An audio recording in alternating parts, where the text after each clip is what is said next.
How at the scholastic level is social media dealt with? And I'm sure over the years it took a while to even figure it out. So, like, how are students' accounts monitored? Are they monitored? How can they be? Do they have people specifically there to monitor it? But are there specific protocols that maybe you have to sign up for that you can't do in the social media space?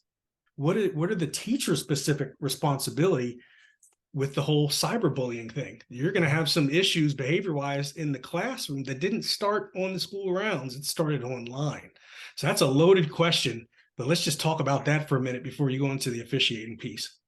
Okay, the first part about students, the school I teach at, and I think probably most other schools, we have an acceptable use of technology form that students and their parents fill out. Now, do they read it? Do they know all of the school board policies? Probably not.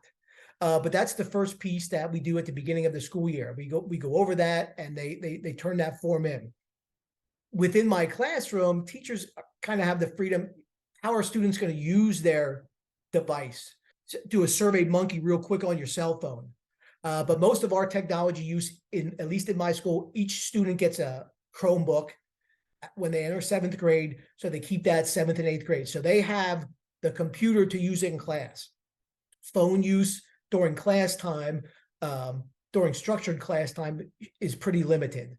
And I think that's constant. But again, each teacher can kind of make their classroom policy about that. In terms of monitoring, in my class last year, there was a Supreme Court case about a student. She didn't make the varsity cheerleading squad, and she didn't start on the softball team. And on a Saturday, she posted some inappropriate stuff about that situation when she was a 9th grader.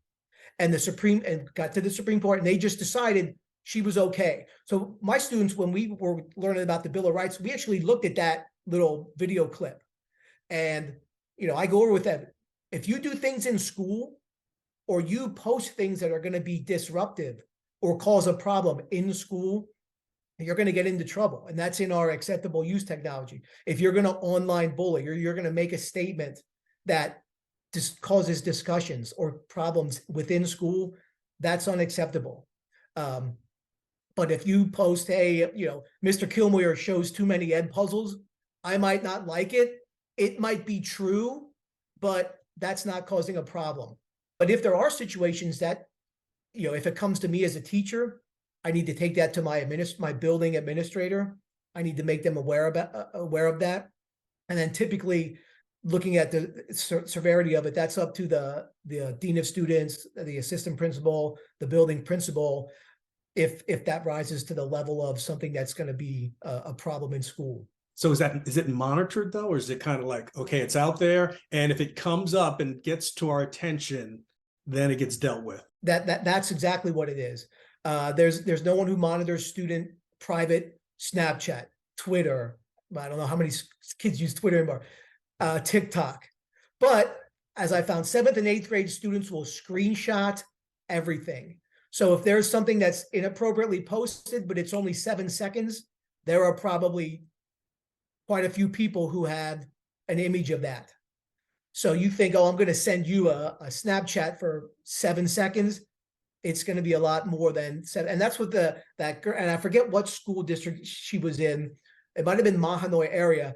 She sent a Snapchat, but there was a screenshot taken of it. And, she lost at the lower levels, but the Supreme Court said, nope, what she did wasn't going to cause a disruption in school. I have an Instagram account that I use for myself, and I have one that's, Mr. Kilmoyer RL.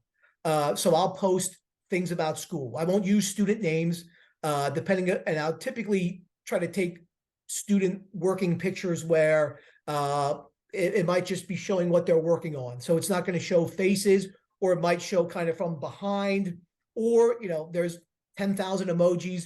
Maybe I put the smiling face emoji over all the student faces, but typically I don't post pictures of students, even though it's my teacher Instagram account. But I will try to post often, showing, it's a communication piece. Parents can follow it, students can follow it, anybody can follow it to see what we're doing in school, because I think we do a good job in my school. So there are people that should be able to see what we're doing.